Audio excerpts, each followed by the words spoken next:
Alright, good afternoon everyone. I'm Bridget and today I'm going to be talking about Vietnam and how it played an important role in shaping American history. More importantly, my claim being that the Vietnam War led the United States to becoming a more pacifistic nation. Pacifistic nation referring to the belief that war is either unjustifiable or avoidable. Now, I believe that this happened in two ways. One, that the government has become more pacifistic, and two, being that the people have become more pacifistic as well. So first we'll be looking about how the government became more pacifistic. Now, in 1973, at the end of the Vietnam War, a bill was passed known as the War Powers Resolution Act, or the War Powers Resolution Act. According to the Library of Congress website, it set up ground rules for both the President and Congress to follow in situations where the introduction of U.S. forces abroad could lead to their involvement in armed conflict. Meaning that the President can no longer just send troops to a foreign country to enforce foreign policy. And the Congress can't just declare a state of war like they did in World War II because we were attacked.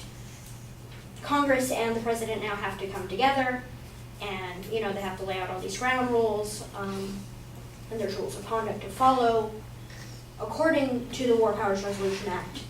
And this makes it more difficult for a state of war to actually exist. Therefore, the government has become more pacifistic because of this reason. Now we'll talk about the people. War has been protested against since the beginning of war. However, Vietnam is the first war that is very openly protested against. I'm sure you all learned about it in history class. Now, it's mostly protested against by college students. And one of their protests was majorly against the draft. Now, according to ushistory.org, the age of the average American serving in Vietnam was 19, 7 years younger than its World War II counterpart. Students observed that young Americans were legally old enough to fight and die, but were not permitted to vote. Now, I don't know if you know this, but back then in the 1960s and 70s, when Vietnam was happening, the average age to vote the legal age to vote was 21. We have lowered it down to 18 because people were protesting that we're sending young Americans to fight and die for our country, or for a government that they didn't get a say in. So, I don't know about you, but to me it seems pretty unjustifiable to fight a war for a government where you don't have a legal say in because you're not old enough to vote. Now, television also played a role in these protests because, once again, Vietnam is the first war that is nationally televised. So, once again, according to ushistory.org, millions of Americans watched body bags lead the Asian rice paddies every night in their own living rooms.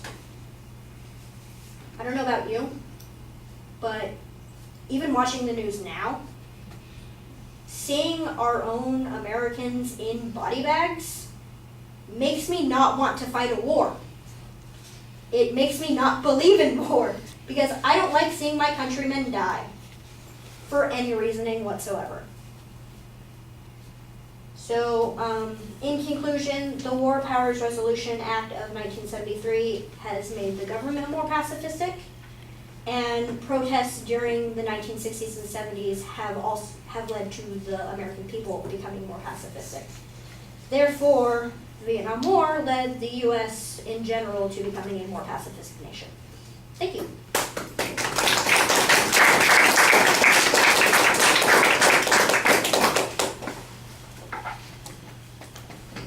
That's actually why they don't televise, like, bringing all the soldiers' bodies home now.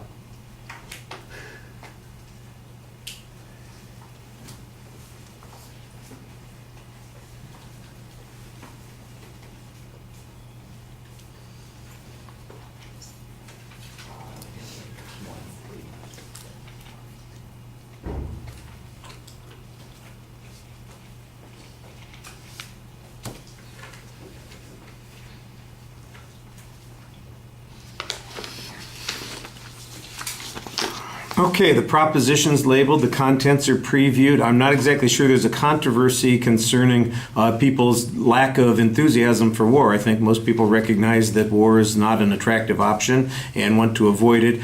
Your definition of pacifistic, though, is that it's unjustifiable or avoidable. So in which case that seems to suggest that we do all that we can to stay out of wars, or that we have avoided them entirely. I think that's going to be a little bit problematic for your argument to sustain itself, since the Vietnam War ended in 1973.